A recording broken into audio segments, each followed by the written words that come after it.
Guys, Brazilian wonder kid ESTEVO Willian has officially spoken out and made Chelsea fans even more impatient. So ESTEVO, who was bought by Chelsea for £51 million from Palmeiras, finally joined Chelsea after the Club World Cup. And in the mini preseason, he immediately made an impact, scoring a goal against Leverkusen and winning a penalty against AC Milan. What a star-studded debut, man! So when asked what he was most excited about this season, his answer was simple but very telling. ESTEVO said, "I can't wait to experience all the iconic grounds in England. Football heritage. I want to experience it all." Man, that's the mentality of a champion. He's 18, but he's already talking about English football heritage. Not just wanting to play, but also wanting to soak up the atmosphere of legendary stadiums, from Anfield, Old Trafford, to Stamford Bridge itself. Chelsea itself is having a very Brazilian vibe this season. There's ESTEVO, there's Andres Santos, there's Pedro. Pedro? Crazy. He's already on fire with 5 goals at the start of the season, including a thrashing in the Club World Cup final. Santos also returned from Strasbourg more mature. Well, reportedly, ESTEVO is ready to make his Premier League debut against Crystal Palace this afternoon at 2 p.m. My question for you: do you think ESTEVO will immediately shine like a young Neymar, or will he need time to adapt to the demanding EPL? Leave your predictions in the comments, and we'll see how confident you are with this wonder kid. Hey guys, hot news from Stamford Bridge. Enzo Maresca just gave an update on Nicholas Jackson's future, and I swear Chelsea fans are definitely worried. Well, how could it not be? Last season's main striker suddenly wants to leave? Yes, guys, reportedly Jackson has told the club that he wants to leave. His main target? Newcastle United. He said he feels he won't be a first-choice player anymore, especially after Chelsea brought in Liam Delap and João Pedro this summer. Maresca himself said he's still training with us, but he won't be involved in matches. So he's not in the bomb squad like Sterling and Chilwell, but it's clear Jackson is on the verge of leaving. Chelsea is still keeping the door open. If there aren't any good offers, Jackson can return to the squad, but obviously he wants to be the main striker, and that position is currently being contested by Delap and Pedro, who both performed brilliantly at the Club World Cup. Delap scored and assisted, Pedro became the joint top scorer, while Jackson, got a red card in 98 minutes of play. Well, Newcastle are indeed interested. However, some are still doubtful whether Jackson is a worthy replacement for Alexander Isak, who is reportedly pushing for a move to Liverpool. Here are 3 quick facts. Jackson is 24, still young and has potential. Chelsea is asking a high price, so it won't be easy to acquire him. If the move doesn't work out, he could return as a backup option under Maresca. So the question is, guys, if you were Jackson, would you stay at Chelsea as a backup striker or risk a move to Newcastle and face even tougher competition? Leave your thoughts in the comment section and we'll discuss it there.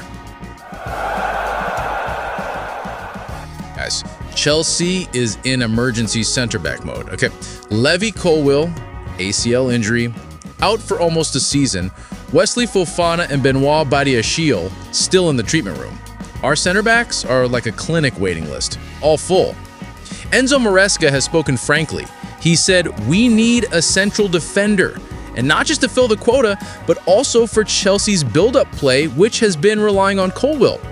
The problem is, the season is about to start. The first opponent, Crystal Palace. And you know what? There's one name being targeted at Palace, Marc Guehi. Now this is what I mean. Chelsea needs to act quickly before Guehi is snapped up by Liverpool.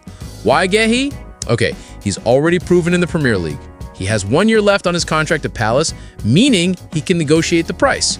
He plays calmly, is strong in duels, and fits Maresca's build-up style. Just imagine, pairing Guehi with Tosin in the middle, that's a safe bet. But yeah, this is Chelsea, man. Transfers sometimes don't go as smoothly as planned. The club is reportedly still looking for internal solutions. Chalobah, Josh Achampong, or even Jarell Hato, but honestly, it doesn't feel like enough for a full season. So the choice is simple: overtake Liverpool now or regret it later. Because if Guehi lands at Anfield, our options will be even narrower. If you are in Boli's position, would you bid on Palace now or save your options for other targets? Leave your thoughts in the comments so we can have a light-hearted debate here. Hey guys, this is really hot transfer news. Bayern Munich is now all in on pursuing Christopher Nkunku from Chelsea. Nkunku. How come Bayern are suddenly so desperate? So the story goes like this. After completely failing to secure young striker Nick Woltemade, Bayern immediately changed course. And for the past 4 or 5 days, club-to-club contact has been going on every day. Negotiations are getting more intense, with everything from figures to transfer formulas being thoroughly worked out. Chelsea? Don't worry, bro. They're taking a stand. No discounts.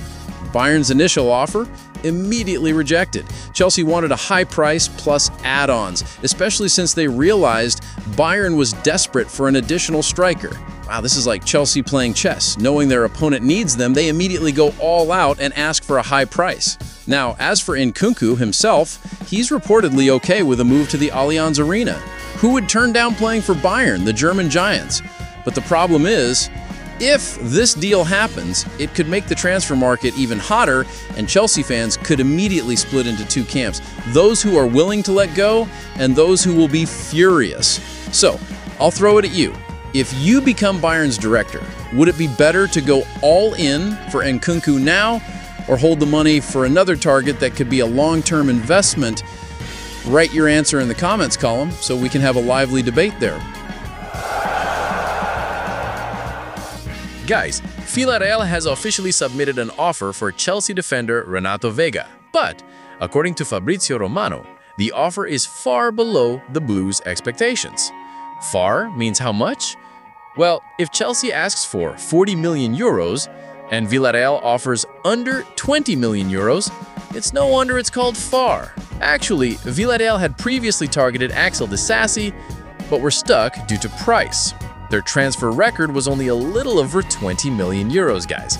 So when Chelsea asked for 30 million for Disasi, they immediately backed off. Now they've shifted their target to Vega, who, ironically, is even more expensive. Chelsea reportedly wants more than 40 million euros. How can Villarreal not be dizzy? But the logic is this. The Premier League is financially on a different level than most other leagues. Even mid-table EPL clubs can outspend top-tier clubs in foreign leagues. So, if anyone wants to buy a player from England, let alone Chelsea, they have to be prepared to pay a premium. Villarreal finished 5th last season, but earned a Champions League spot thanks to their coefficient, UEFA. In theory, there's additional revenue, but to cover the difference in Vega's price, it seems a long way off, unless a miracle occurs or Chelsea gives in. But when was the last time Chelsea gave in on a player's price? Now, I throw it to you. If you were in Villarreal's position, would you go all in on Vega, even if it's expensive, or would you look for other, more realistic options? Leave your answer in the comments section, and we'll see who's the daring team and who's the playing it safe team.